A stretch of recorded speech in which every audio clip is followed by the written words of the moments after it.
স্বাগতম সবাইকে। আজকে আমরা জানব ফরিদপুর ১ আসনের নির্বাচনের ইতিহাস।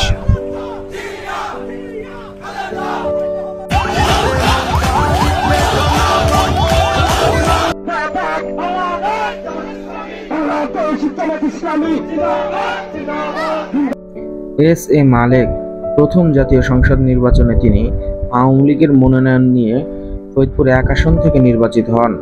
মেয়াদকাল ৭ এপ্রিল ১৯৭৩ থেকে ৬ নভেম্বর ১৯৭৫।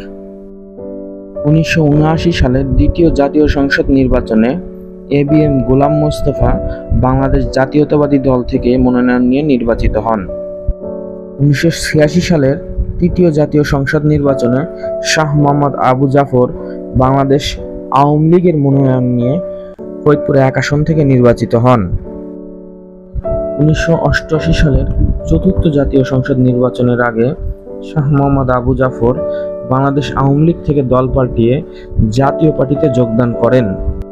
চতুর্থ জাতীয় সংসদ নির্বাচনে জাতীয় পার্টির নমিনেশন নিয়ে শাহ মোহাম্মদ আবু জাফর ফরিদপুর ১ আসন থেকে আবারও এমপি নির্বাচিত হন। ১৯৯১ সালে মোহাম্মদ আব্দুর রব মিয়া পঞ্চম জাতীয় সংসদ নির্বাচনে বাংলাদেশ আওয়ামী লীগের নমিনেশন নিয়ে ফরিদপুর ১ আসন থেকে নির্বাচিত হন। ষষ্ঠ জাতীয় সংসদ নির্বাচনে ১৯৯৬ সালে খন্দকার নাসিরুল ইসলাম স্বতন্ত্র প্রার্থী হিসাবে ফরিদপুর ১ আসন থেকে নির্বাচিত হন। সপ্তম এবং অষ্টম জাতীয় সংসদ নির্বাচন ১৯৯৬ এবং ২০০১ সাল বাংলাদেশ আওয়ামী লীগ থেকে ফরিদপুর ১ আসনের নমিনেশন নিয়ে কাজী সিরাজুল ইসলাম পরপর দুইবার সংসদ সদস্য নির্বাচিত হন। পরবর্তীতে তিনি দল পরিবর্তন করায় ২০০৫ সালের উপনির্বাচনে শাহ মোহাম্মদ আবু জাফর বিএনপির নমিনেশন নিয়ে আবারও এমপি নির্বাচিত হন। নবম ও দশম জাতীয় সংসদ নির্বাচন ২০০৮ ও ২০১৪ সাল আব্দুর রহমান বাংলাদেশ আওয়ামী লীগ থেকে নমিনেশন নিয়ে ফরিদপুর ১ আসনের সংসদ সদস্য নির্বাচিত হন এবং মেয়াদকাল পূর্ণ করেন।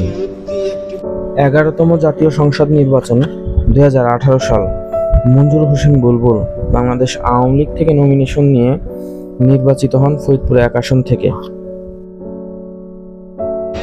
সর্বশেষ ২০২৪ সালের ১২তম জাতীয় সংসদ নির্বাচন আব্দুর রহমান বাংলাদেশ আওয়ামী লীগ থেকে নমিনেশন নিয়ে ফরিদপুর ১ আসনের সংসদ সদস্য হিসাবে নির্বাচিত হন।